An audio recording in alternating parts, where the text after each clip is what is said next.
October is prepping up to be a massive month for new game releases, and in today's video, I want to highlight 7 games coming in October, but specifically RPGs and RPGs of all kinds. We have Western RPGs, Japanese RPGs, some more quirky titles, and I'll cover the Western RPGs before we get into the Japanese RPGs because I feel like those of you watching our channel, all of you are going to be into Western RPGs while there are going to be only some of you that are into the JRPGs. So without further ado, let's get right into it, and I want to kick things off with The Outer Worlds. The Outer Worlds is a game that I am very excited for. Unfortunately, on the PlayStation 4, we have a little bit of a bigger entry fee to play Outer Worlds. We're gonna have to pay the full $59.99 on Xbox One and PC. They have the option to buy the game outright for this typical $60. However, the game will also be a part of Xbox Game Pass, both on PC and Xbox. A little bit of a bummer on that end, but nonetheless, I think it's a game that's gonna be worth the $60. Given that it's coming from Obsidian as well, this does look to be the final game from Obsidian that we can play on a PlayStation platform prior to the fact of them being acquired by Microsoft, so that is once again a little bit of a bummer. But given that Obsidian has done some phenomenal RPGs, whether it be a Fallout, New Vegas, a Pillars of Eternity, Tyranny, they've done a lot of great games, and I imagine The Outer Worlds is gonna fall in line on that. What the game is a new single-player sci-fi RPG, and as you explore a space colony, the character you decide to become will determine how this player-driven story unfolds in the corporate equation for the colony. You are the unplanned variable. Now, this is a game that doesn't look to be absolutely grandiose in terms of the amount of content that's in the game. It does look to be a sizable experience, probably spanning 30 to 40 hours. However, this is a game that's going to be incredibly replayable with a lot of decision-making and a lot of options in how you exactly tackle the game. Given that it's Obsidian, that seems to fall in line with their prior titles as well. It looks like a great game, really dig the art style, and it is due out on October 25th, and again, a bummer on PlayStation 4 where we don't have a subscription service where it's just going to be a part of, but I know a lot of you guys don't even care about that. You just want to play the game and buy the game in its full form, so whatever the case may be, whatever your opinion on that is going to fluctuate, but again, October 25th to play the game. Next up, here's a game that I am very much looking forward to, and that is Children of Morta. Children of Morta recently saw a release on PC,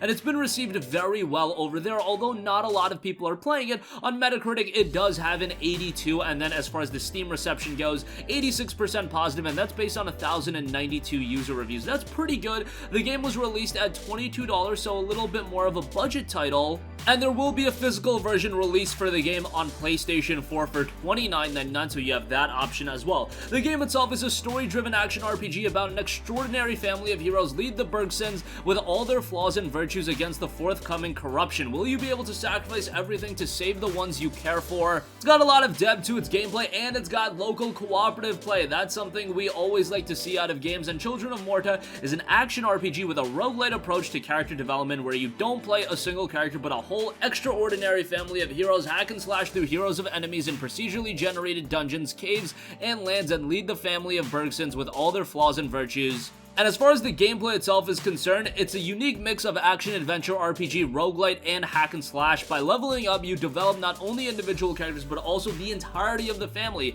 There is no permadeath, and you can change family members between the dungeon runs, and that offers a lot of variety in the gameplay as well. Storytelling is a big element of the game. The story takes place in a distant land, but copes with themes and emotions common to all of us. Love and hope, longing and uncertainty, ultimately loss and sacrifice we are willing to make to save the ones we care for the most. Ultimately, it's about a family of heroes standing against the encroaching darkness. Looks like an incredibly captivating game. Again, not a lot of people are talking about it. The art style is more of an old school pixel look, so that's going to be up the alleys of a lot of you guys, myself included.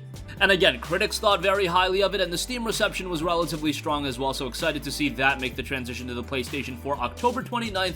$22 for the digital version if there is parity with the PC release, $29.99 if you do want to get the game physically. Alright, moving on from that, we have Stranded Sails Explorers of the Cursed Island. This is an open-world exploration RPG, farming adventure full of discoveries and quests. Along with your crew, you are shipwrecked on a mysterious archipelago. Now it's up to you to secure your survival and solve the mysteries deep in the heart of the island and finally escape.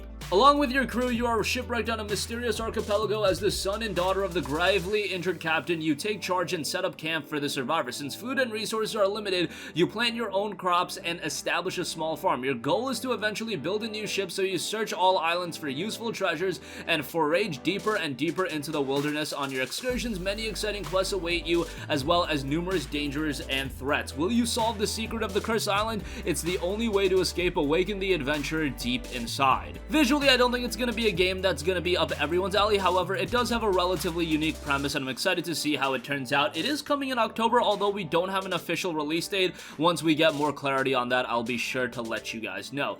Alright, moving on from that, here's a Japanese RPG, so now we are moving to the JRPGs that I am very excited for, and if you've been watching this channel, you've been really hearing me hammer that home, and that is The Legend of Heroes Trails of Cold Steel 3. Of course, this is the follow-up to Trails of Cold Steel 2, which was a follow-up to Trails of Cold Steel 1. You really want to play through the game in sequential orders, even if NIS America is saying that there's a recap video, and in the demo, there's a lot of updates on the characters, and you can get up to speed. That's not how you want to play these games. Bear in mind that NIS America is going to tell you that Trails of Cold Steel 3 is a good entry point, because the prior two games were, I believe, published by Xseed. So for NIS to promote the prior two games, that doesn't really do them any good. At least that's where I'm coming from. The prior two games are awesome, and I would highly recommend you to play through those games. I always say you're only going to get so much out of a recap video that you're going to get out of a 50 to 70 hour JRPG, and that's putting it lightly. Trails of Cold Steel are massive games with a ton of content, so just bear that in mind before you jump into Trails of Cold Steel 3. And for those of you guys that already played the other two games, we'll jump right on in. You can jump in right now and download the demo and check out the early portion of the game, but Legend of Heroes Trails of Cold Steel 3 is kind of like the second half of the Trails of Cold Steel series. It's a continuation from Trails of Cold Steel 2,